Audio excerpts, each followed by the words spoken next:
దేశంలో నక్సల్స్ వ్యవస్థను నిర్మూలించే వరకు ప్రధాని నరేంద్ర మోదీ నేతృత్వంలోని కేంద్ర ప్రభుత్వం విశ్రమించదని కేంద్ర హోంమంత్రి అమిత్ షా స్పష్టం చేశారు.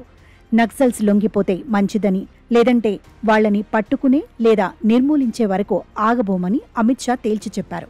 ఛత్తీస్గఢ్లోని కర్రెగుట్ట కొండపై ఆపరేషన్ బ్లాక్ ఫారెస్ట్ను విజయవంతంగా నిర్వహించినందుకు భద్రతా బలగాలను అమిత్ షా అభినందించారు. Central reserve police force, Chhattisgarh పోలీసులు, డిస్ట్రిక్ట్ రిజర్వ్ గార్డ్, కోబ్రా బెటాలియన్ల సిబ్బందిని ఆయన సత్కరించారు. భారతదేశాన్ని నక్సల్స్ రహితంగా మార్చడానికి ప్రభుత్వం కట్టుబడి ఉందని అమిత్ షా అన్నారు.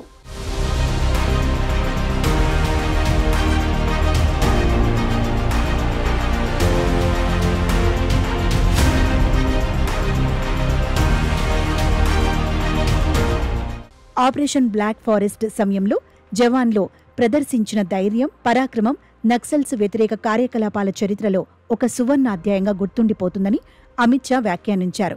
అడుగడుగునా వేడి, విపరీత వాతావరణం, భౌగోళిక పరిస్థితుల్ని ఎదుర్కొని భద్రతా దళాలు ధైర్యంతో ఆపరేషన్ నిర్వహించి ఒక ప్రధాన నక్సల్ బేస్ క్యాంపును విజయవంతంగా ధ్వంసం చేశాయని అమిత్ షా కొనియాడారు. కర్రెగుట్ట కొండపై స్థాపించిన లెఫ్ట్ వింగ్ తీవ్రవాదుల మెటీరియల్ డమ్ సరఫరా చైన్ను ఛత్తీస్గఢ్ పోలీసులు, సీఆర్పీఎఫ్, డీఆర్జీ, కోబ్రా సిబ్బంది ధైర్యంగా ధ్వంసం చేశారని చెప్పారు. పాఠశాలలు, ఆసుపత్రులను మూయించటం, ప్రభుత్వ సంక్షేమ పథకాలను అడ్డుకోవడం ద్వారా దేశంలోని కొన్ని మారుమూల ప్రాంతాల్లో నక్సల్స్ తీవ్ర నష్టం కలిగించారని కేంద్ర హోంమంత్రి ఆగ్రహం వ్యక్తం చేశారు. నక్సల్ వ్యతిరేక కార్యకలాపాల కొనసాగింపు కారణంగా పశుపతినాథ్ నుంచి తిరుపతి వరకు విస్తరించి ఉన్న 6.5 కోట్ల మంది ప్రజల జీవితాల్లో కొత్త సూర్యోదయం వచ్చిందని ఆయన పేర్కొన్నారు. నక్సల్ వ్యతిరేక కార్యకలాపాల్లో తీవ్రంగా గాయపడిన భద్రతా సిబ్బందికి పూర్తి స్థాయిలో అండగా ఉంటామని అమిత్ షా హామీ ఇచ్చారు. మార్చి 31, 2026 నాటికి దేశంలో నక్సలిజాన్ని నిర్మూలించడానికి ప్రభుత్వం కట్టుబడి ఉందని పునరుద్ఘాటించారు. ఛత్తీస్గఢ్ ముఖ్యమంత్రి విష్ణుదేవ్ సాయి, ఉప ముఖ్యమంత్రి విజయ్ శర్మ కూడా ఈ ప్రధానోత్సవ కార్యక్రమంలో పాల్గొన్నారు.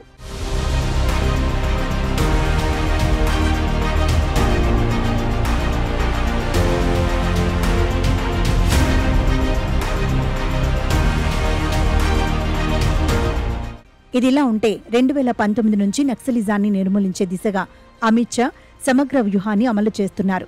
2026 మార్చి 31 నాటికి దేశాన్ని నక్సల్ విముక్తం చేయాలని మోదీ ప్రభుత్వం లక్ష్యంగా పెట్టుకుంది.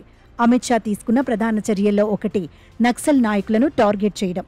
2019 నుంచి 2025 వరకు 15 మంది టాప్ నాయకులు, 1 zonal, 5 sub zonal, 2 state committee సభ్యులను నిర్మూలించారు.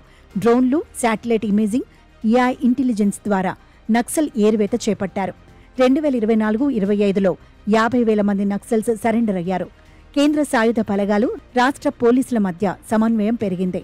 2025 నాటికి నక్సల్ ప్రభావిత జిల్లాలు 96 నుంచి 6కి తగ్గాయి.